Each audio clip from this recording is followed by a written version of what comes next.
എനിക്കൊരു പദ്ധതിയുണ്ട്. അപ്പൊ എൻ്റെ പദ്ധതി പ്രകാരം ദൈവം ഒന്ന് പ്രവർത്തിക്കാനാണ് ഞാൻ ആഗ്രഹിക്കുന്നത്. പക്ഷെ ദൈവത്തിൻ്റെ പദ്ധതി വിഭിന്നമാണ്. പക്ഷെ ദൈവത്തിൻ്റെ പദ്ധതി എന്താന്ന് ഞാൻ പറയാം. യിരെമ്യാ പ്രവാചകന്റെ പുസ്തകത്തിൻ്റെ അകത്ത് ദൈവത്തിൻ്റെ പദ്ധതിയെക്കുറിച്ച് പറയുന്നുണ്ട്.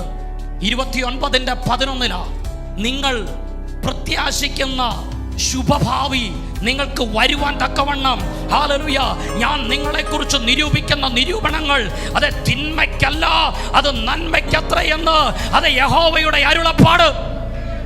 അങ്ങനെയെങ്കിൽ ഇന്ന് രാത്രി നീ അഭിമുഖീകരിക്കുന്ന ആ പ്രശ്നത്തിന്റെ നടുവിലും ഒരു നന്മ ഒരുക്കാൻ യേശു കർത്താവ് മതിയായവനാണെന്ന് ഇന്ന് രാത്രി വിശ്വസിക്കുക. ആ വിഷയത്തിന്റെ നടുവിൽ അയ്യോ നീ പറഞ്ഞില്ലേ ഇതെന്നെ തകർക്കാനാന്ന്, അയ്യോ നീ പറഞ്ഞില്ലേ ഇതെന്നെ മുടിച്ചു കളയാനാന്ന്, അയ്യോ നീ പറഞ്ഞില്ലേ അത് ഇല്ലായ്മ ചെയ്യാനാന്ന്, അല്ലല്ല, ഇത് നിന്റെ തിന്മയ്ക്കല്ല, ഇത് നന്മയ്ക്കാണെന്ന് യേശു കർത്താവ് അതേ വചനത്തിലൂടെ നമുക്ക് ഉറപ്പ് നൽകുക.